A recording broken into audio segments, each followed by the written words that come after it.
ဒီဗီဒီယိုမှာတော့ air pollution လေထုညစ်ညမ်းမှုအကြောင်းပြောကြမယ်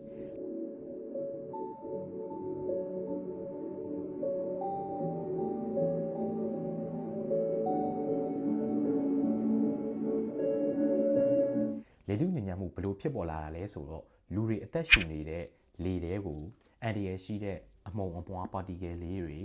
ပြီးရင်လူခန္ဓာကိုယ်အတွက်အကျိုးမပြုတဲ့ဓာတ်ငွေ့တွေ gas တွေဝင်ရောက်လာတဲ့အခါမျိုးမှာလေထုညစ်ညမ်းမှုဖြစ်ပေါ်လာတာပါair pollution လေထုညစ်ညမ်းမှုကိုအဓိကဖြစ်စေတဲ့အကြောင်းအရာကတော့နှစ်မျိုးပဲရှိတယ်ပထမတစ်ခုကလူတွေနောက်တစ်ခုကသဘာဝဘေးအန္တရာယ်တွေကြောင့်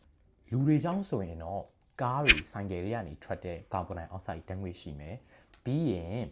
စက်ရုံတွေတအားပေးစက်ရုံတွေကနေထွက်တဲ့ဓာတ်ငွေ့တွေရှိမယ်စောက်လုပ်ဆဲ construction site တွေကနေထွက်တဲ့ဖုံတွေရှိမယ်ပြီးရင်နောက်ဆုံးလူတွေအမှိုက်မီးရှို့တဲ့ဓာတ်ငွေ့တွေကနေလေတွေတဲ့တဆင့်ရောက်သွားမယ်အဓိကကနေလေထုညစ်ညမ်းမှုအဓိကဖြစ်စေတာပါ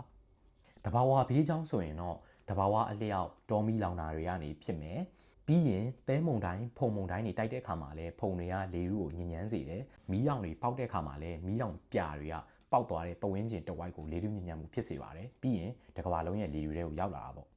ညစ်ညမ်းတဲ့လေတွေမှာများသောအားဖြင့်ဘာတွေပါတယ်အဲ့ဒီပါတဲ့အရာတွေရောလူရဲ့ခန္ဓာကိုယ်ဘယ်လိုဆိုးကျိုးတွေပေးနေလဲပါတဲ့အရာတွေကတော့ကာဗွန်မိုနောက်ဆိုက်ဒီဓာတ်ငွေ့ကဘာဖြစ်စေလဲဆိုတော့လူခန္ဓာကိုယ်ထဲမှာရှိတဲ့သွေးတွေထဲမှာရှိတဲ့အောက်ဆီဂျင် level ကိုလျော့ကျစေတယ်နိုက်ထရိုဂျင်ဒိုင်အောက်ဆိုက်နဲ့ဆာလ်ဖာဒိုင်အောက်ဆိုက်ဆိုတဲ့ဓာတ်ငွေ့တွေလည်းပါသေးတယ်ဒီဓာတ်ငွေ့နှစ်မျိုးကကြတော့အဆုတ်နဲ့အသက်ရှူခြင်းပြဿနာတွေကိုဖြစ်စေတယ် particulate matter PM လို့ခေါ်တဲ့လူမျက်လုံးနဲ့မြင်ဖို့အရန်ကိုခက်ခဲတဲ့အဆိုင်ခဲတေးသေးလေးတွေပဲဖြစ်ဖြစ် liquid particle ရေမှုန်တေးသေးလေးတွေပဲဖြစ်ဖြစ်ပေါ့လူခန္ဓာကိုယ်အတွက်အန်တရာယ်အရှိဆုံးကတော့ PM 2.5ဒီ PM 2.5ကိုနေရာတော်တော်များများမှာလည်းကြားဘူးကြလိမ့်မယ် PM 2.5ဆိုတာဘာလဲဆိုတော့ခုနက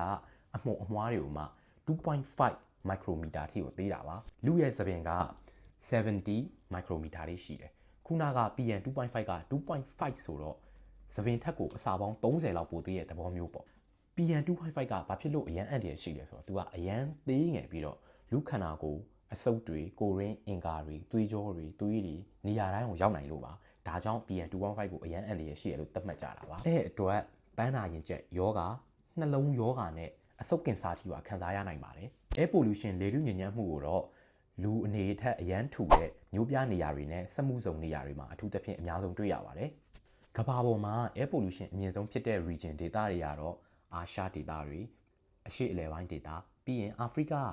နေရာဒေသအချို့ပါပါတယ်နောက်ဆုံးအနေနဲ့ air pollution လေထုညစ်ညမ်းမှုကနေဘယ်လိုကာကွယ်ကြမလဲပထမဆုံးတစ်ချက်အနေနဲ့ကတော့အပြင်ကိုသွားရင်ဖြစ်နိုင်ရင် mask တပ်ပါအပြင်မထွက်ရင်လေရဲ့ quality ကိုလည်းစစ်ဆေးကြပါ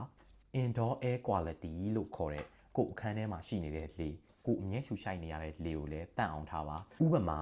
လေထုညစ်ညမ်းမှုအရန်မြင့်နေတဲ့နေမျိုးမှာဆိုရင်ကိုယ်အခန်းရဲ့တကားကိုပိတ်လိုက်တာမျိုးပေါ့ဖြစ်နိုင်ရင်တော့ air purifier ရှိတာတော့အကောင်းဆုံးပဲနောက်ဆုံးအနေနဲ့ကိုယ်ခန္ဓာကိုယ်ရဲ့ကိုယ်ခံအားစနစ်ကောင်းမွန်အောင်လေ့ကျင့်ခန်းလုပ်ပေးပါဒါမှတုံတန်ရုံကိုယ့်ရဲ့ကိုယ်ခံအားစနစ်ကအပြင်ကလေထုဘလောက်ညင်ညင်ဘလောက်ယောဂဝင်လာလားကိုယ့်ရဲ့ကိုယ်ခံအားစနစ်ကအမြဲတမ်းကောင်းနေမှာပါလေထုကိုတော့ဓာတ်ရိုက်ထိန်းချုပ်လို့မရပါပဲကိုယ့်ရဲ့အမှုအကျင့်တွေကိုတော့အနည်းနဲ့အများပြောင်းလဲလိုက်မယ်ဆိုရင်တော့ဒီလေထုညစ်ညမ်းမှု air pollution ဒဏ်ကနေအနည်းနဲ့အများတော့ကြိုတင်ကာကွယ်ပြီးသားဖြစ်သွားမှာပါ prevention is always better than cure ကြိုတင်ကာကွယ်ခြင်းသည်ကုသခြင်းထက်အမြဲတမ်းကောင်း၏အားလုံးကျေးဇူးတင်ပါတယ်